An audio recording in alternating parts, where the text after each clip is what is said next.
बिस्मिल्लाहिर्रहमानिर्रहीम, अस्सलाम वालेकुम व्यूअर्स, मैं हूं हैदर हयात खान। आज की इस वीलॉग में बड़ी इंटरेस्टिंग चीजें जो आपके साथ शेयर करनी है। आपको पता है कि मुल्क भर में इस वक्त पाकिस्तान तहरीक इंसाफ की उम्मीदवारान और उनके तजवीज़ और तायद कंदगान के ऊपर बड़ा मुश्किल वक्त चल रहा है।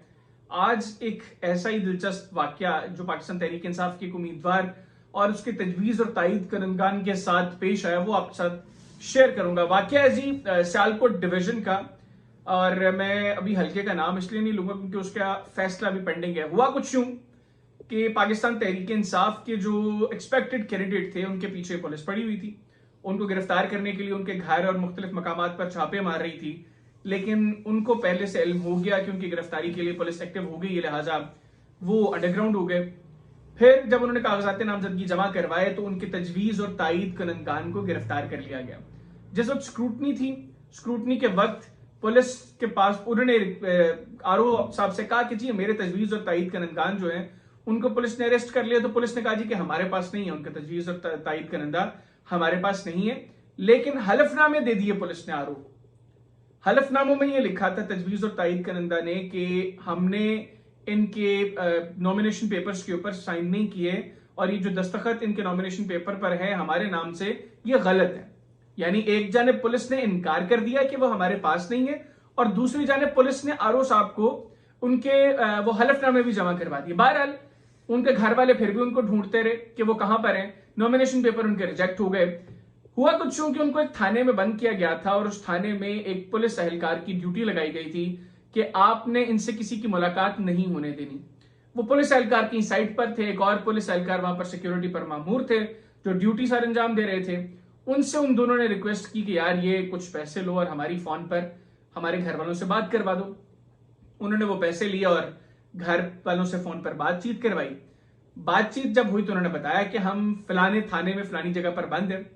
तो उस इलाके से एक शख्स उस पुलिस स्टेशन में गया और उसने वहां पे जो पुलिस का अमला था उसमें से वो स्पेसिफिक ऑफिसर जिसकी ड्यूटी लगी थी उन पर, उनसे रिक्वेस्ट की कि यार मेरी आप इनसे मुलाकात करवाएं। उसने कहा जी कि आपको किसी ने गलत इंफॉर्मेशन दी है, वो हमारे पास यहाँ पर मौजूद ही नहीं है। बहरहाल उसने उनको कुछ हजार रुपए उनके हाथ में पकड़ाए और उनसे कहा कि यार आपकी मेहरबानी, मेरी इनसे मुलाकात करवा दो। वो पैसे लेकर वो पुलिस एहलकार उनको उनके पास लेकर गया, वहां पर उनसे मुलाकात करवाई। और चूंकि पैसे पकड़े हुए थे तो जरा खुले डुले माहौल में मुलाकात करवाने के लिए वो खुद वहां से साइड पर रुक गया और जिस हवालात में उनको बंद किया था उसका ताला भी खुला हुआ था। मौका देखकर, अब चूंकि गिरफ्तारी उनकी डली नहीं हुई थी, तो जो शख्स उनसे मुलाकात करने गया उसने जरा माहौल देखा और उसने वो ताला खोला, तो खुले ताले की कुंडी खोली और उन दोनों को लिया वहां से और रफू चक्कर हो गया। अब पुलिस उनके पीछे और वो वहां से फरार हो गए। फरार होने के बाद उन्होंने राब्ता किया उस कैंडिडेट से जिसके वो तजवीज और तायद कंदा थे, और फिर हाई कोर्ट के अंदर अब रिट उनकी दाखिल हो चुकी है और एज पर माई सोर्सेज उनको पेश भी कर दिया गया, जहां पर उन्होंने अपने बयानात भी कलम बंद करवा दिए हैं। तो ये हाल है इस मुल्क का। और ये भी मुझे पता चला है कि वो जो पुलिस ऑफिसर है उसको भी अरेस्ट कर लिया गया है। मुतलका थाने ने ही उसको अरेस्ट कर लिया है। और अब चूंकि पुलिस के पास कोई ऐसी चीज नहीं है जिसकी बेस के ऊपर अब वो उनको दोबारा अरेस्ट कर सके, क्योंकि पुलिस तो पहले ही स्टेटमेंट दे चुकी है कि हमने उनको अरेस्ट नहीं किया, तो अब उन दोनों की वक्ती तौर पर जान खलासी है, लेकिन वो अभी भी गायब हैं और अंडरग्राउंड है। ये सिचुएशन है इस वक्त मुल्क में। और हम कह रहे हैं कि हम आजाद इलेक्शंस की तरफ बढ़ रहे हैं। एक जानब हमारे कुछ पार्लियामेंटेरियंस वो ये समझ रहे हैं कि ये मुल्क मजाक है, इस मुल्क में रहने वाले एक जानवर हैं और ये उनको उनकी विरासत में ये राया मिली है जिसके साथ वो जो मर्जी सलूक करें। इवन पार्लियामेंट में यहां तक कल बातें हुई कि अगर 6-8 माह इंतखाबात मुलतवी हो जाएंगे तो उससे क्या होगा।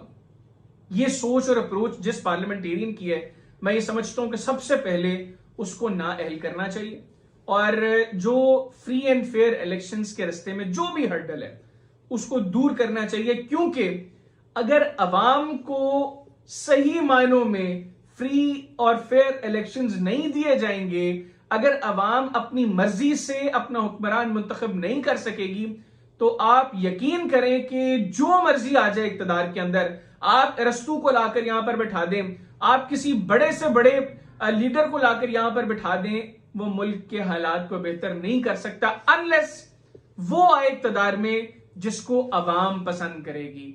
और वो अवाम को जवाबदेह भी हो। आप देखते हैं कि इस मुल्क में जो इंतखाबात होने जा रहे हैं वो कितने फ्री और कितने फेयर होते हैं। इजाजत दीजिए, अल्लाह हाफिज।